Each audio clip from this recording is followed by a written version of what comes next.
Hi, my name is Jessica Chong, and this is my persuasive speech for my Communications 1101 class. So, have you ever studied hours and hours for a test or an exam, convinced that you knew the information like the back of your hand, but then after taking that test and leaving that room, you received your grade or your results and they just did not meet your expectations? Well, I'm sure at some point in our educational careers, whether it be tests, quizzes, exams, SATs, anything like that, we have put in hours and hours and time to prepare for something with the results not really looking as planned. Personally speaking, I have unfortunately experienced this a handful of times in my life. So I just wanted to take some time to address this topic and to talk about it. My goal by the end of this speech is to share some insight on this topic and to encourage educators to find creative ways to gauge where their students are in terms of understanding the course material. So, as you could probably assume by all of that, in this speech we are going to be discussing if grades are the most accurate representation and depiction of active learning in classrooms and what steps should be taken to reinforce our stance on this topic. So the first thing that I want to talk about is how grades prevent authentic reflection and learning. So according to Ashley Lamb Sinclair from The Atlantic, she talked about how the push for students to obtain a specific number or a specific letter in their grades will shift their priorities from understanding the material to doing whatever they need to do to receive a specific grade. So she basically summarized that like quantitative grades halt a student's interest in learning and their quality of thinking deeply. So it's almost like grades kind of put students in a box where like as long as they reach this number or as long as they reach this letter, then they're good to go. They don't have to learn or try to understand more. Like they are going to do the bare minimum to get where they need to be. And it kind of just puts a limit and stops any kind of deep thinking or quality of learning because their goal is not to understand material but to receive a certain grade. And the way macro learning put it, which I thought was super good, was classrooms have the tendency nowadays to maximize the grades while minimizing the efforts put into receiving those grades. So that kind of leads into my second point of how the grades become the end goal. So we talked about this a little bit in the first main point, but grades breed a ground where students are only asking specific questions if like these specific topics are going to be on tests, leading them to only study those specific topics, neglecting everything else in the curriculum, which leads to a habit of memorization and regurgitation rather than true understanding and processing. So this leads to students focusing on memorizing specific topics rather than learning all of the material as a whole again. So they just miss out on that full understanding of that curriculum and topic. So my third point then was considering factors that may affect test performance.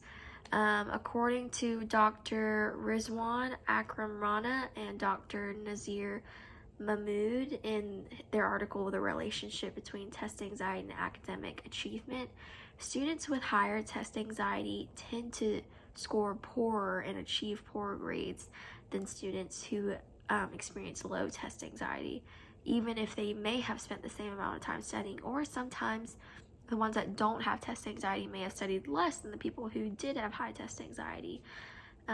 It's been stated that cognitive sense of worry over performance directly affects achievements and performance in school, and I feel like these outside factors, like the environment in which they're taking a test, because some students get distracted very easily, or the level of anxiety and the pressure placed on them for these specific tests, these aren't accounted for when students are being graded on how they perform.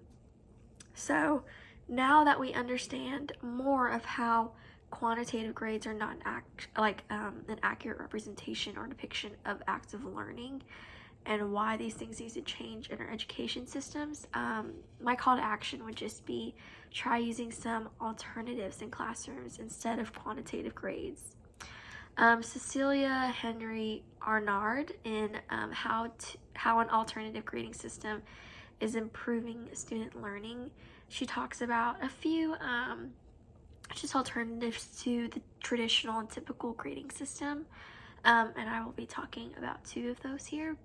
The first one is to have homework checkpoints to evaluate where students are, and then after you get those results back, give them constructive feedback with specific things that they got wrong, specific things that they should have put instead, so that they understand why they got those wrong, instead of just putting numbers or letters on the corner of their page and putting X's on the things they got wrong. Because more often than not, our students are not looking back at what they got wrong and trying to understand and figure out where things went wrong. They're kind of just like, oh, well, I got a C or a 70, so I'll just try to do better next time. I'll try to study harder next time. And that just is not the most efficient thing for our students.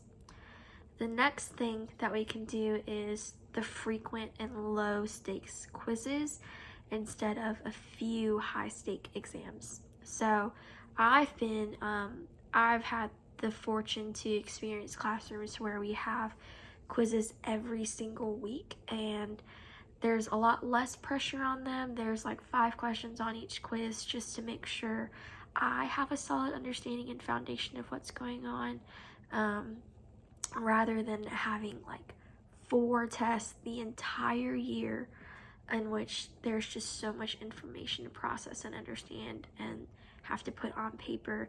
And if, say, I was having an off day or was having anxiety, then and if I scored lowly or poorly on that test, that would completely plunge the rest of my grades that I would have received in that year. So I just encourage you, frequent low stakes quizzes are great for students because they don't feel as much pressure on them if they have an off day where they just didn't study well, or if they were just struggling in that environment.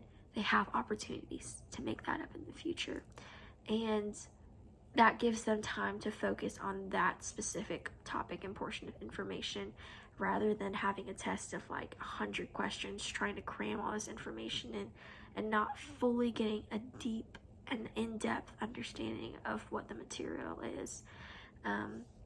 So yeah, those were a few of her alternatives to grading.